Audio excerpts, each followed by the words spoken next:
ஒரு நாள் தான்சேன் இன்னோர் இளம் துறவியுடன் நடந்து கொண்டிருந்தார். வழியில் நதி ஒன்று குறுக்கிட்டது. கரையில் நின்றிருந்த ஓர் இளம்பெண் என்னை அக்கரையில் கொண்டுவிட முடியுமா என்று தான்சேனிடம் கேட்டார். அவர் அவளை சுமந்து நதியின் மறுகரையில் இறக்கிவிட்டார். சில மணி நேரங்கள் கழித்து தான்சேனுடன் இருந்த இளம் துறவி அவரிடம் திடீரென்று கேட்டார், துறவிகள் பெண்களை தீண்டக்கூடாது என்றல்லவா எண்ணியிருந்தேன். தான்சேன் சிரித்தார். அவளை நான் எப்போதோ இறக்கி விட்டு விட்டேனே, இன்னமும் நீ ஏன் சுமக்கிறாய்? இதற்கு சர்க்குருவின் விளக்கம். மனிதர்கள் தங்கள் வாழ்க்கையில் இவ்வளவு போராட்டங்களை சந்திப்பதற்கு காரணமே அவர்கள் தங்கள் மனதின் இயல்பை புரிந்து கொள்ள தவறியதுதான்.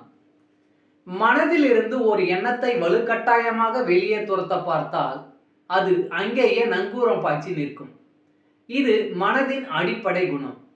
இந்த மனதில் கூட்டலும் பெருக்கலும் நடக்குமே தவிர கழித்தலோ வகுத்தலோ நடப்பதில்லை.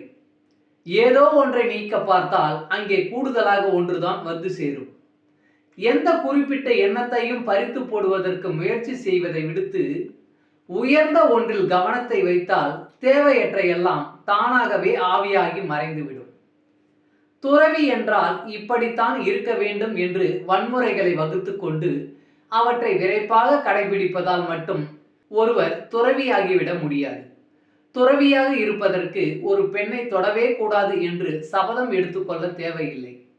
அற்பமான சுகங்களை தாண்டி வாழ்க்கையில் மேன்மையான ஒன்றில் முழுமையாக கவனம் வைத்து பயணம் செய்கையில் ஆனா பெண்ணா என்று பேதப்படுத்தி பார்த்து கொண்டு இருப்பது கூட நேராது.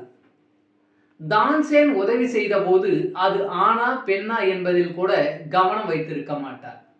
பெண்ணை தவிர்க்க வேண்டும் என்று நினைத்த இளம் துறவியோ அதிலேயே சிக்கி போய் அந்த பெண்ணை தன் மனதிலேயே சுமந்து கொண்டு வந்திருக்கிறார். அது ஆண் பெண் தொடர்பான அம்சம் அல்ல, இது இயல்பை புரிந்து கொள்வது தொடர்பான அம்சம். மலை உச்சிக்கு போக வேண்டும் என்றால் அடிவாரத்தை கடந்துதான் போக வேண்டும். ஆனால் உச்சியில் உங்கள் கவனம் முழுமையாக இருந்தால் அடிவாரத்தை கடக்கையில் அங்கே என்ன குப்பைகள் கிடைக்கின்றன என்பதில் உங்கள் கவனம் போகாது. நன்றி. வாழ்க வளமுடன்.